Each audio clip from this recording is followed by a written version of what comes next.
Hello students, मैं हूं गौरव गोयल। तो आज हम पढ़ेंगे मोस्ट इम्पॉर्टेंट चैप्टर, ये भी है हमारा, जो कहलाता है पीरियोडिक टेबल। एक अगर कॉमनली बोले हम इसको तो पीरियोडिक टेबल इसको बोलते हैं चैप्टर को, लेकिन इसका पूरा नाम है classification of an elements and its periodic properties. हमें क्लासिफिकेशन पढ़ना है कि एलिमेंट्स कितने टाइप के होते हैं बेसिकली, और ये किस तरीके से वेरी करते हैं, इनकी जो प्रॉपर्टीज है किस तरीके से वेरिएशन लाती हैं पीरियोडिक टेबल के अंदर। पीरियोडिक टेबल क्या होती है, कहाँ से शुरुआत हुई थी पीरियोडिक टेबल की, किसने सबसे पहले ये आइडिया लाया था, वो सारी चीज, सारा फाउंडेशन, सारी हिस्ट्री हम देखेंगे। और आगे किस किस पोर्शन से कितने क्वेश्चंस जनरेट होते हैं वो सारी चीज हम कवर करेंगे इसमें।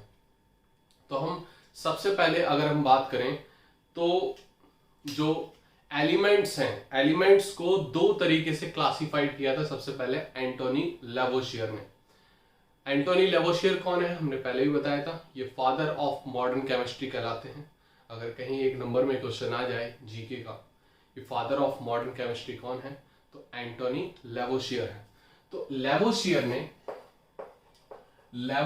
ने सबसे पहले एलिमेंट्स को दो तरीके से क्लासिफाइड किया था। उन्होंने बोला था एक होते हैं हमारे मेटल्स और एक होते हैं हमारे नॉन मेटल्स। मेटल्स और नॉन मेटल्स। तो अब मेटल्स को उन्होंने क्या बोला था, इनकी प्रॉपर्टीज के बेसिस पे उन्होंने डिफाइन कर दिया था। मेटल्स को बोला था ये हमारे हार्ड होते हैं, ये हमारे सॉफ्ट होते हैं नॉन मेटल्स, ये जनरली हमारे शाइनी होते हैं, लश्चरस होते हैं, ये हमारे लश्चरस नहीं होते हैं, ये हमारे सोनरस होते हैं, इनकी प्रॉपर्टी सोनरस वाली होती है। सोनरस वो प्रॉपर्टी होती है मेटल की कि जो वाइब्रेट करे बहुत टाइम तक साउंड को, ठीक है। जैसे आपने देखा होगा कि स्कूल में बेल बजती है तो काफी टाइम तक उसका वाइब्रेशन हमें सुनाई देता है। मंदिर में घंटा बजता है तो काफी टाइम तक उसको वाइब्रेशन सुनाई देता है। वो प्रॉपर्टी मेटल की सोनरस कहलाती है, सोनरस बोलते हैं उनको। तो लिख सकते हो कि ये इन्होंने प्रॉपर्टी के बेसिस पे उन्होंने डिफाइन किया था। ये हमारे लश्चरस होते हैं, सोनरस होते हैं, ठीक है, ये बोल सकते हो। ये हमारे नॉन लश्चरस होते हैं, non lustrous, non sonorous, not sonorous, ये लिख सकते हो, नॉट सोनरस, ठीक है। ये सारी कुछ प्रॉपर्टीज थी इनके बेसिस पे, ठीक है। अब और बोल सकते हो इनका हमारा ये ज्यादातर हमारे हार्ड होते हैं ये मेटल्स, और ये हमारे हार्ड नहीं होते हैं। और भी प्रॉपर्टीज हैं, ये हमारे डक्टाइल होते हैं, ये डक्टाइल नहीं होते हैं। ये मैलिएबल भी होते हैं, ये मैलिएबल नहीं होते हैं। मैलिएबल डक्टाइल कौन सी प्रॉपर्टी होती है कि हमारी थिन शीट में कन्वर्ट हो जाना, पतली पतली थिन शीट में कन्वर्ट हो जाना, उसको बोलते हैं मैलिएबिलिटी, ठीक है। नॉन मैलिएबल, ठीक है। डक्टाइल का मतलब हमारे वायर में कन्वर्ट हो जाना, ठीक है, पतली पतली वायर में, जैसे मेटल्स की वायर बन जाती है, जैसे कॉपर की वायर बन जाती है, एल्यूमिनियम की वायर बन जाती है। तो यहां पर इस बेसिस पे इन्होंने क्लासिफाई कर दिया था कि एलिमेंट्स हमारे दो टाइप्स के होते हैं। लेकिन आगे फिर पता चला कि एलिमेंट्स की एक ऐसा भी एलिमेंट्स है जो कभी कभी मेटल्स की तरीके से बिहेव कर देता और कभी कभी नॉन मेटल्स की तरीके से बिहेव कर देता। कभी कभी कोई एलिमेंट नॉन मेटल्स वाला होता है शुरुआत में, फिर वो मेटल्स की तरीके से बिहेव करने लगता। तो यहां फिर भी कंफ्यूजन आ गई थी। फिर बाद में पता चला वो मेटल्स हमारे क्या कहलाते हैं, वो नॉन मेटल्स क्या कहलाते हैं, मेटलॉइड्स कहलाते हैं। मेटलॉइड्स तो जिनकी दोस्त property lie between metals and non metals, तो उनकी प्रॉपर्टी बीच में लाई करती है मेटल्स नॉन मेटल्स के। तो 5-6 होते हैं हमारे मेटलॉइड्स कुछ पीरियोडिक टेबल में, वो हम सारी चीजें देखेंगे। तो लैवोशियर की ये कहानी थी बस। और इसके बाद फिर हमारे नए नए लोग आते रहे, फिर नई नई चीजें हमें पता चलती रही। जैसे अगर हम बात करें कि ये आइडिया आया कहां से और पीरियोडिक टेबल बेसिकली हम पढ़ें क्यों, क्या जरूरत है पीरियोडिक टेबल पढ़ने की, वो समझना है कि हमें पीरियोडिक टेबल पढ़ने की जरूरत क्या है। ठीक है, पीरियोडिक टेबल हमें पढ़ें क्यों और उसका मतलब क्या होता है। देखो, अगर हम सिंपल सी बात करें, पीरियोडिक टेबल हमें जरूरी क्या है। जैसे अगर हमने बात कर ली कि आप लाइब्रेरी में गए, ठीक है, कोई भी लाइब्रेरी में गए और वहां लाइब्रेरी में आपको बुक्स पूरा भंडार मिला है। अब आपको एक बुक तलाशनी है, तो कैसे तलाशोगे अगर ऑर्डर में नहीं लगी होगी तो। अगर आर्ट की बुक ये है, साइंस की बुक ये है, ग्रामर की बुक ये है, ठीक है, तो वो बुक अगर ऑर्डर में नहीं होगी तो हम कैसे पता करेंगे। फिर तो बहुत टफ हो जाएगा, सारा टाइम ज्यादा लग जाएगा, एनर्जी ज्यादा लग जाएगी। तो इसी तरीके से यहां भी अगर उस टाइम हम जब बात करें, जब ये ऑर्डर का कुछ दिमाग में आया लोगों के कि हम इसको ऑर्डराइज करें, ठीक है, इसको अच्छे से चीजों मैनेज करें, एलिमेंट्स को सही ऑर्डर में लगाने की कोशिश करें, तब ही 31 एलिमेंट आ गए थे। 32 एलिमेंट उस टाइम आ गए थे।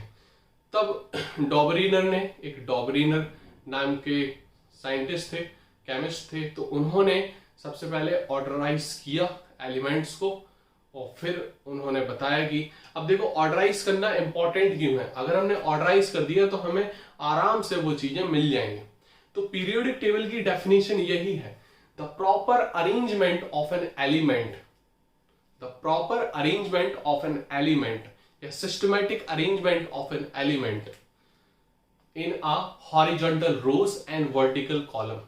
हॉरिजॉन्टल रोज होती हैं और वर्टिकल में होते हैं, उनको हम कॉलम बोलते हैं। तो उस पूरा फॉर्मेट को, उस एक अरेंजमेंट को एलिमेंट्स के, उसको हम पीरियोडिक टेबल बोलते हैं। अब ये पीरियोडिक टेबल जब बन गई तो अब बीच बीच में कोई नए एलिमेंट आए हैं तो वहां पे फिक्स कर दिए गए।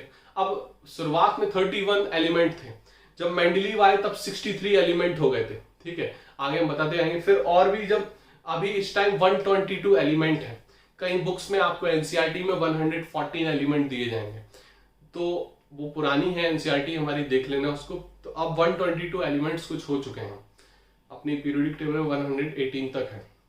तो ये चीजें हमें थोड़ी सी समझनी है यहाँ पर कि कौन सी चीज क्या है। तो सबसे पहले जो डॉबरीनर आए, डॉबरीनर ने 1800 में लगभग इन्होंने कदम रखा, 1800 में। तो डॉबरीनर ने बेसिकली बताया ट्रेट्स के बारे में। इन्होंने जो एलिमेंट्स हैं उनको 3-3 एलिमेंट के ग्रुप में रख दिया गया। ठीक है, जैसे हमने बात की, इन्होंने 3 ग्रुप ले लिए ऐसे। हमने एक एग्जांपल लिया लिथियम, सोडियम और पोटेशियम। तो 3 एलिमेंट का इन्होंने ग्रुप ले लिया। अब इन्होंने कहा कि एलिमेंट को हम इस तरीके से अरेंज कर सकते हैं ट्रेट्स के फॉर्म में।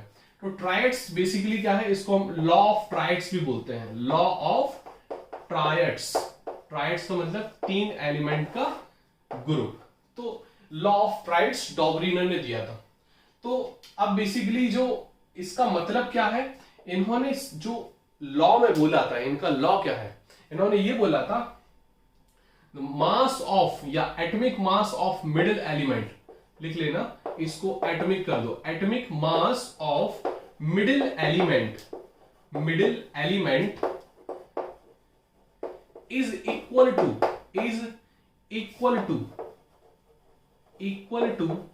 average mass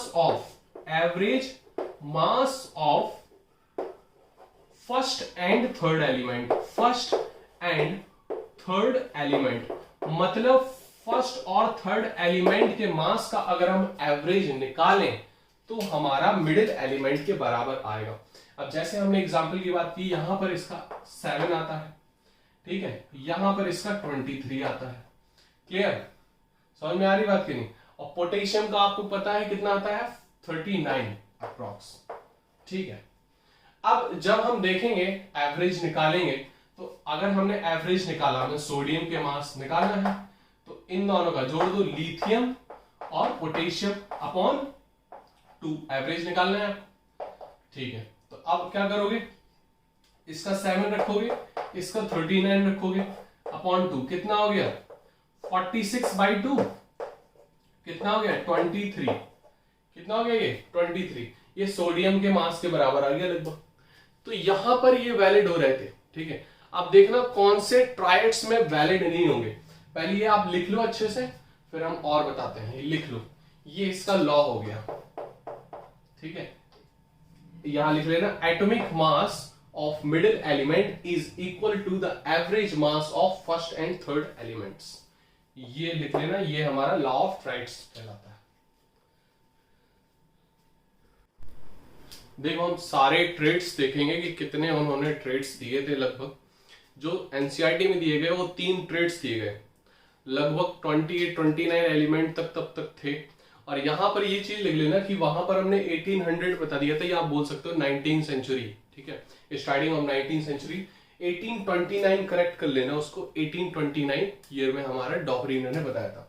तो in 1829 he found that group of 3 elements in which mass of middle element is equal to the average mass of first and third element. मतलब जो पहला और तीसरा एलिमेंट होगा, ट्रेड्स का मतलब 3 एलिमेंट का ग्रुप, तो पहला और जो तीसरा एलिमेंट होगा उनके मास को हम बाई 2 कर देंगे, मतलब एवरेज निकाल देंगे, तो वो मास हमारा थर्ड एलिमेंट मतलब मिडिल एलिमेंट सेकंड एलिमेंट के बराबर आ जाएगा। ये डॉपरिनर ने बोला था। लेकिन अब देखो कौन कौन के ट्रेड्स के लिए ये वैलिड था। अगर हम बात करें लिथियम, सोडियम, पोटेशियम, अभी इस टाइम मॉडर्न पीरियोडिक टेबल में पहला ग्रुप कहलाता है ये। इसमें 3 एलिमेंट होते हैं, लिथियम, सोडियम, पोटेशियम। लिथियम का 7, 23 और 39 ये हमने आपको बता दिया था। तो हम देखो इसको कैसे निकाल सकते हैं, इसका एक जनरल फॉर्मूला यहां पर लिख लो। तो यहां पर लिख लो मास ऑफ बी तो is equals to mass of A plus C by 2, ऐसे कर लो, ठीक है। तो ये आप ऐसे कर लेना, ये आपका हो जाएगा, ये mass of A plus C by 2, mass of A plus mass of C by 2, ऐसा करके आप ये फॉर्मूला याद रखना। तो बी हमारा मिडिल वाला हो गया, ए और सी ये हो गया। तो इस तरीके से हम देख सकते हैं यहाँ पर, क्लियर। तो अब देखो लिथियम पोटेशियम का हमने आपको बता दिया था कि 7 + 39 46 हो जाएगा, बाई 2 कर देंगे 23 आ जाएगा। यहां पर देखो अगर एक्यूरेट नहीं आया, लमसम आया, तब भी हम मान लेंगे 0.5 या 1 का डिफरेंस है तो मान लेंगे हम। अब 40 + 137, ठीक है, तो कितना हो गया, ये कुछ हो गया 177 कुछ हो गया। 177 को आप डिवाइड करोगे 2 से तो लगभग ये आएगा 87 के लमसम, देख लेना उसका, ठीक है। तो इतना पॉइंट आएगा। देखो एक बार देख सकते हो यहां पर, अगर आपको देखना है तो 40 + 137, ठीक है, बाई 2 करना है आपको, ठीक है। तो कितना हो गया, ये हमारा हो गया 177 बाई 2। तो आप 2 से करोगे तो 2 8 जा 16, 17, तो 2 8 जा 16 और पॉइंट कुछ 16, 102, 2 5 10, 88.5 आ रहा, ठीक है। तो 88 लमसम आ रहा है, मतलब लगभग हमारा आ रहा है स्ट्रोंशियम के बराबर। तो कैल्शियम और बैरियम को हम जोड़ के स्ट्रोंशियम का निकाल सकते हैं। ऐसे यहां पर क्लोरीन, ब्रोमीन, आयोडीन दिए गए, इन दोनों को जोड़ेंगे फर्स्ट और थर्ड को, 80 के लमसम बराबर आएगा।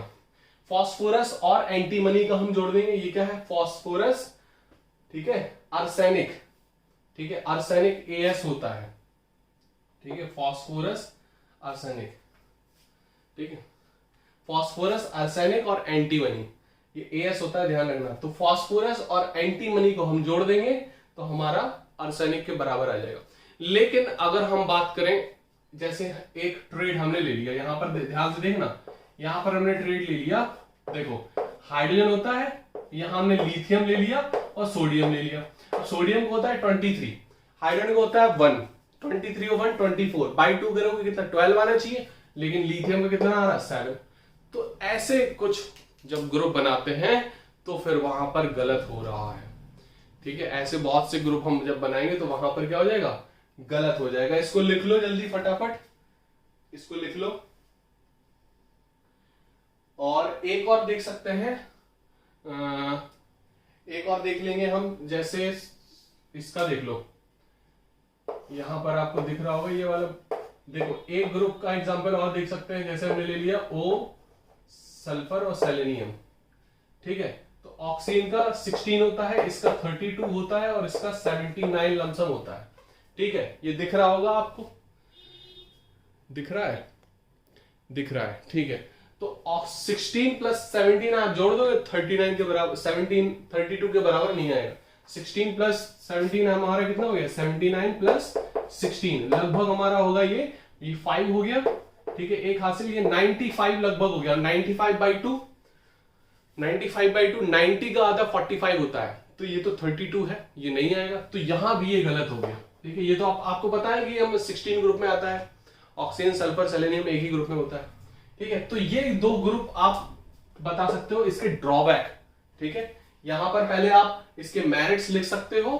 ठीक है, ये हमारे मेरिट्स हो गए, अच्छे पॉइंट्स जिसकी वजह से इन्होंने ये बताया था। फिर बाद में ये इसके नीचे ड्रॉबैक लिख देना, ड्रॉबैक ऑफ क्या, डॉबरीनर ट्रेट्स, ड्रॉबैक ऑफ डॉबरीनर ट्रेट्स। तो यहां पर फिर लिख देना, it is not valid for all elements. ठीक है, एक पॉइंट लिख लेना, it is not valid for all elements.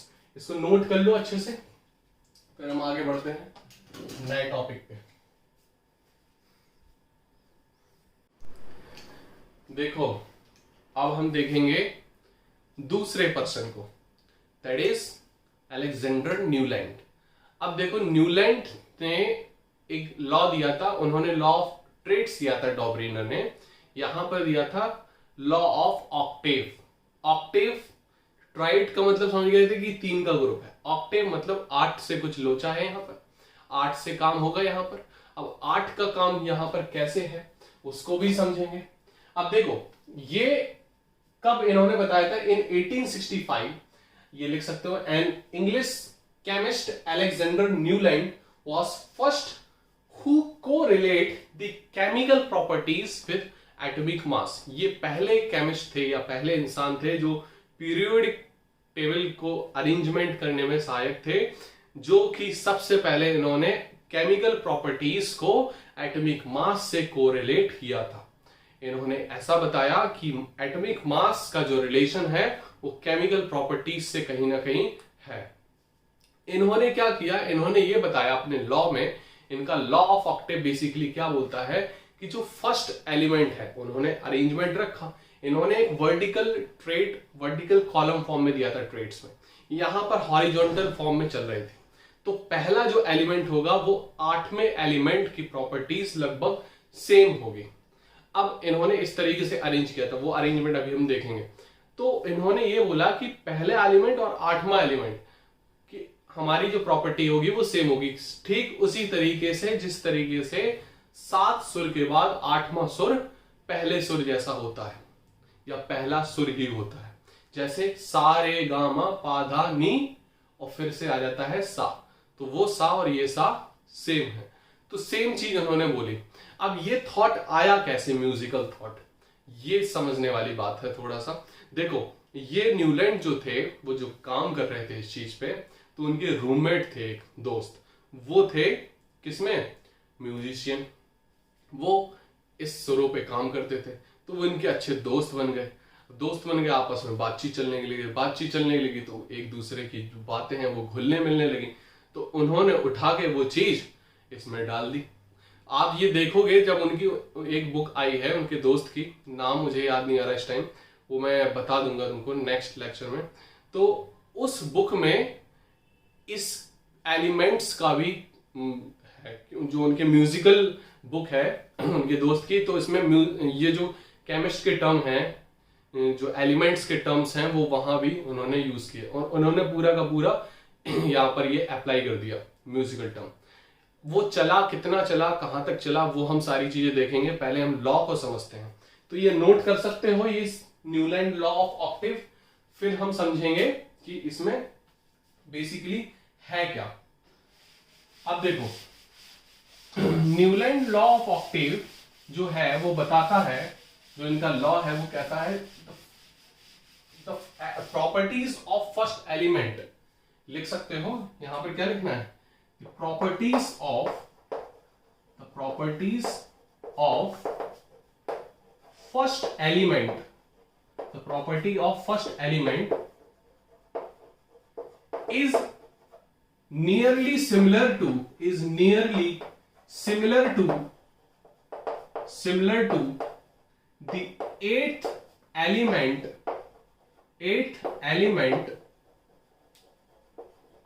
of arrangement of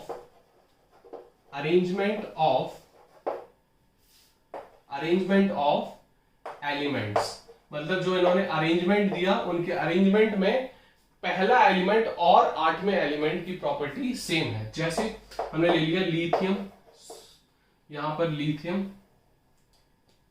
beryllium, boron, carbon, nitrogen, oxygen, fluorine, helium, वहां पर नोबल गैस थी नहीं पहले।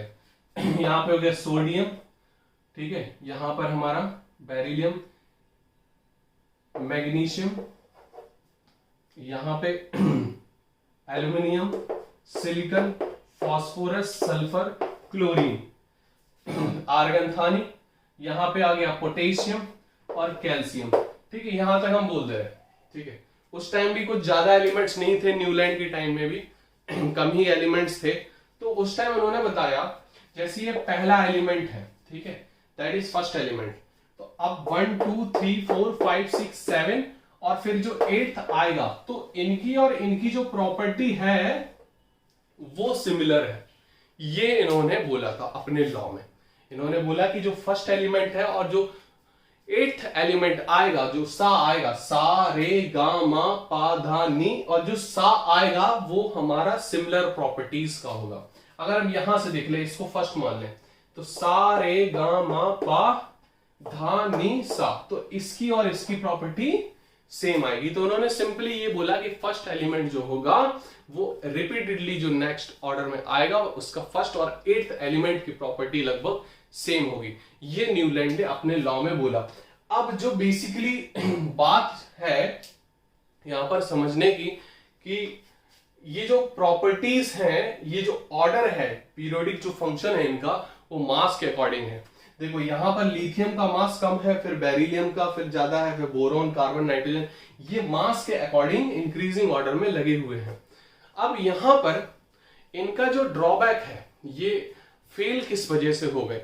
ये फेल जो हो गए हैं, आगे कुछ एलिमेंट्स ऐसे आ गए थे जो हैवी एलिमेंट्स थे, जिनका मास बहुत ज्यादा था, तो वहां पर चीजें इनकी काम नहीं की। एलिमेंट्स जैसे ट्रांजिशन एलिमेंट्स जो होते हैं बहुत भारी, जिनके न्यूक्लियस बहुत ज्यादा होते हैं, तो वहां पर ये काम नहीं कर पाए। इस ऑर्डर को ये न्यूलैंड लॉ ऑफ ऑक्टेव ये फॉलो नहीं कर पाया।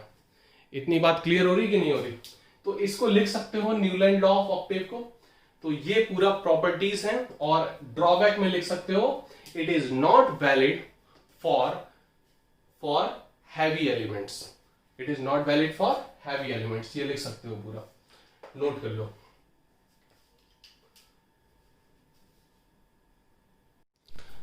अब देखो नेक्स्ट हम देखेंगे, नेक्स्ट जो थ्योरी आई थी अरेंजमेंट के बेसिस पे, वो आई थी लोदर मेयर के द्वारा। किसके द्वारा? Luther mayor. लोदर मेयर ने क्या बताया था? इनकी जो थ्योरी आई थी वो 1869 में आई थी। ठीक है, उनकी 1865 में आई थी, किसकी? न्यूलैंड की, और उनकी आई थी 1829 में डॉफरीनर की। तो ये सारी चीज आपको थोड़ा सा याद होनी चाहिए।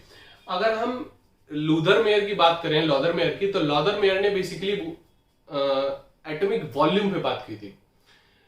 वहां पर केवल ट्रेड्स थे, कोई मतलब नहीं था पीरियोडिक फंक्शन क्या है। यहां पर कुछ पीरियड बनाए हैं इन्होंने, कुछ अरेंजमेंट सिस्टम बनाया था, कुछ हमारे 20-22 एलिमेंट तक का न्यूलैंड ने।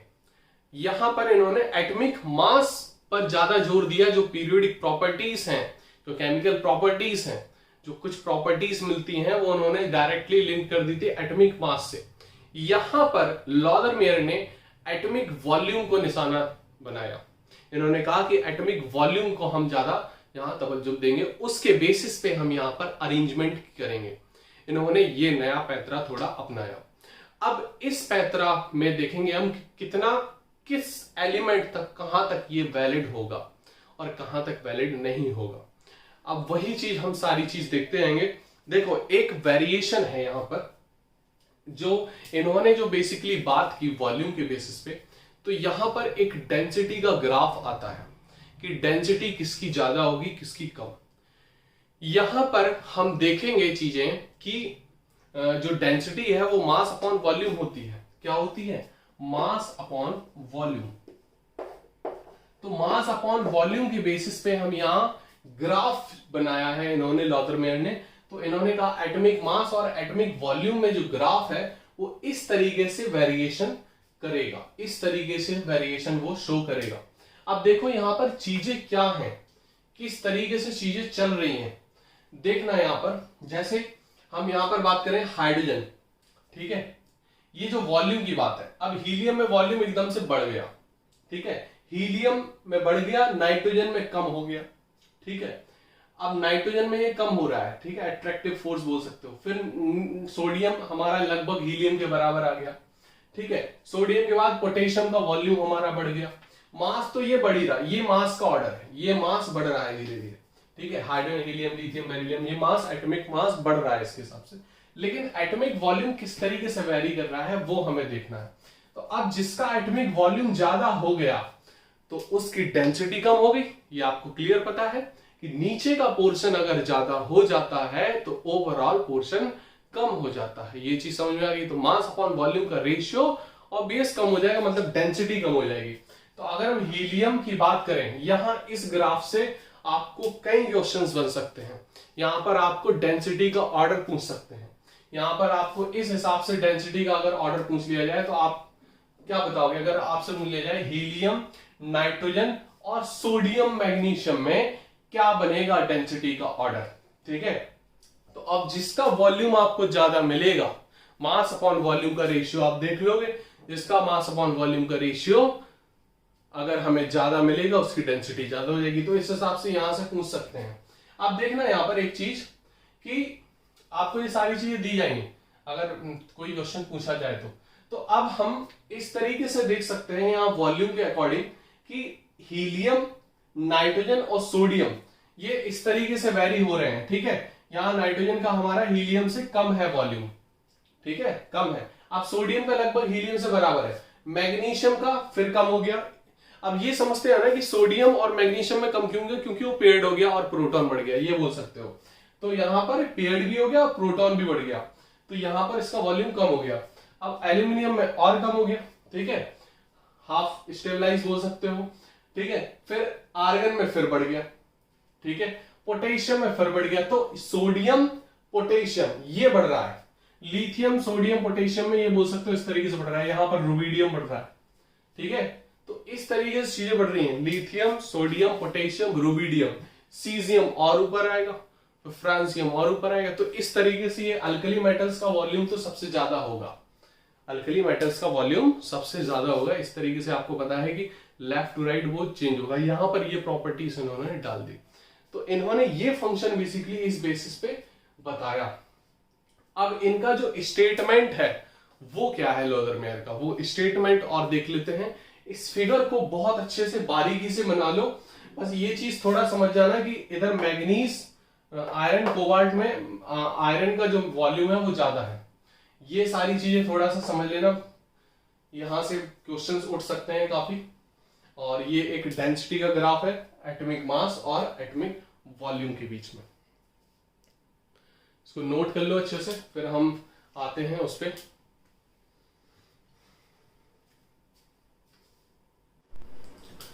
देखो लॉदरमेयर का स्टेटमेंट और लिख लो।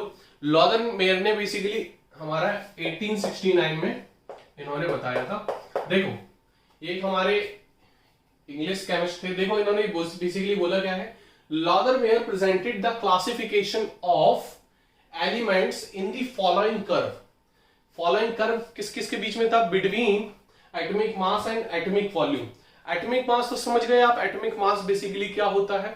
एटम का मास, ये हम आपको बता चुके थे। एटॉमिक वॉल्यूम बेसिकली क्या होता है? एटॉमिक वॉल्यूम हमारा स्फीयर फॉर्म में हम लाइट कर लेते कि स्फेरिकल हमारा क्या होता है? एटम। और एटॉमिक रेडियस हम निकाल चुके थे, कहां से? बोर से, ठीक है। तो वो हम अपना स्फीयर का फॉर्मूला लगा देंगे, वॉल्यूम ऑफ स्फीयर, हम इसका वॉल्यूम निकाल सकते हैं। तो ये हो गया हमारा एटॉमिक वॉल्यूम।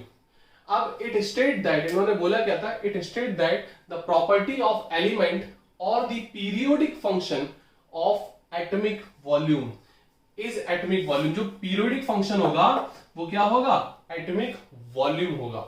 मतलब पीरियोडिक फंक्शन का मतलब किस हिसाब से जो एलिमेंट्स या एटम्स हैं वो किस हिसाब से वेरिएशन करेंगे, वो एटॉमिक वॉल्यूम पर डिपेंड करेगा। फाइनली उन्होंने कंक्लूजन क्या दिया, इन्होंने ये कंक्लूजन दिया, he concluded that elements with the similar property occupy similar position in the curve. अगर सिमिलर प्रॉपर्टी हुई तो वो सिमिलर कर्व की लोकेशन या कर्व की पोजीशन को वो ऑक्यूपाई करेगा। लगभग हमने जैसे बताया था, जिस तरीके से न्यूलैंड ने भी बताया था कि पहला एलिमेंट हमारा 8th एलिमेंट की प्रॉपर्टी अगर शो कर रहा है तो उसके नीचे ही आएगा। मतलब उन्होंने ये बोला फर्स्ट और 8th की प्रॉपर्टी लगभग सेम होती है। तो सारे गामा पाधा नीसा, ये इस तरीके से सेम वेरिएशन यहाँ पर एटॉमिक वॉल्यूम के बेसिस पे इन्होंने कर दिया। क्लियर हो रही बात कि नहीं? तो यहां पर हमने जब कर्व देखा था लोदरमेयर में, तो हमने देखा था कि लिथियम, सोडियम, पोटेशियम, रुबिडियम एक ही ऑर्डर में लगभग चल रहे थे, वो सबसे ऊपर थे। तो क्योंकि इनकी प्रॉपर्टी सिमिलर थी तो ये सबसे ऊपर थे उन एलिमेंट्स के बेसिस पे। ठीक है, तो ये हमें थोड़ा सा ध्यान रखना है। इसको आप लिख सकते हो स्टेटमेंट। फिर हम यहां से फिर स्टार्ट होती है नई जर्नी। अब जो फर्स्ट पीरियोडिक टेबल आने वाली है यहां से फिर आने वाली है, इसको नोट कर सकते हो आप। अब जो फर्स्ट पीरियोडिक टेबल आई थी वो डिमिट्री मेंडलीव ने दी थी। किसने दी थी? डिमिट्री मेंडलीव ने। अब जब मेंडलीव ने जो पीरियोडिक टेबल दी थी तो उस टाइम कुछ एलिमेंट थे 63 अप्रॉक्स। ठीक है, तो सबसे पहले आप समझ सकते हो कि वर्टिकल कॉलम में हमारा ट्रेट्स बता दिए थे, हॉरिजॉन्टल रोज में हमारे न्यूलैंड ने ऑक्टेव दे दिए थे, लॉदरमेयर ने वॉल्यूम के बेसिस बता दिया था जो चल नहीं रहा था। अब यहां पर जो लॉदरमेयर का काम था, आगे वॉल्यूम फिर कम होने लगे थे तो इनका फंडा कैंसिल हो रहा था, इनका वॉल्यूम के बेसिस पे भी चल नहीं पा रहा था आगे, क्योंकि जब हाईली न्यूक्लियर पावर हो रही थी तो वहां पे कॉन्ट्रैक्शन शो हो रहा था, तो ये इनका वेरिएशन फिक्स नहीं हो पाया है। अगर हम बात करें यहां पर फिर पहली पीरियोडिक टेबल की, फर्स्ट पीरियोडिक टेबल की बात करें, हिस्ट्री हमारी लगभग खत्म हो चुकी थी, यहां से एक नई चीज आ रही थी। फर्स्ट पीरियोडिक टेबल 63 कुछ एलिमेंट्स थे डिस्कवर्ड उस टाइम। ठीक है, इज डिस्कवर्ड, और नाम था जिन्होंने फर्स्ट पीरियोडिक टेबल दी थी, is given by Dmitry Mendeleev.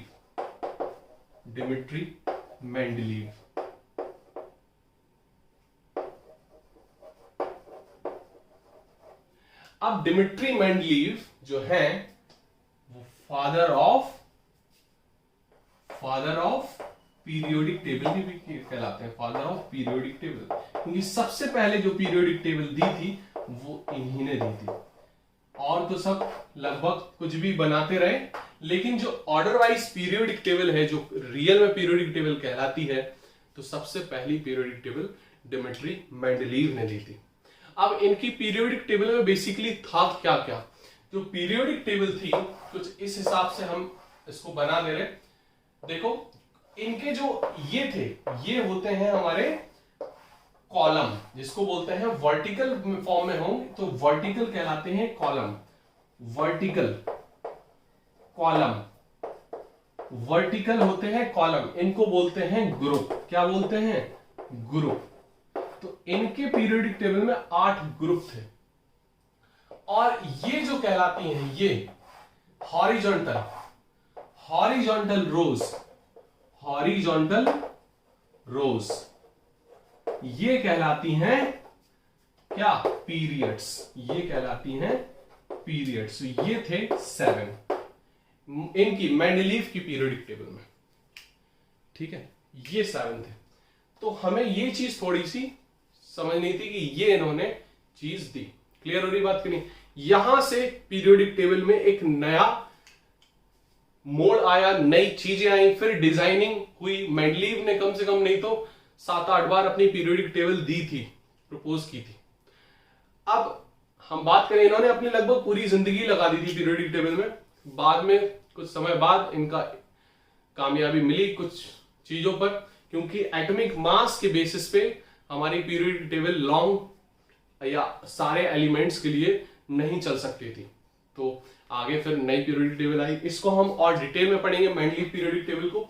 इसको जितना है बस नोट कर लो, और हमारी लगभग हमने हिस्ट्री कंप्लीट कर दी है यहाँ पर। अब मेंडलीव से हमारा नया जर्नी स्टार्ट होगी पीरियोडिक टेबल की, इसको नोट कर लो। ओके।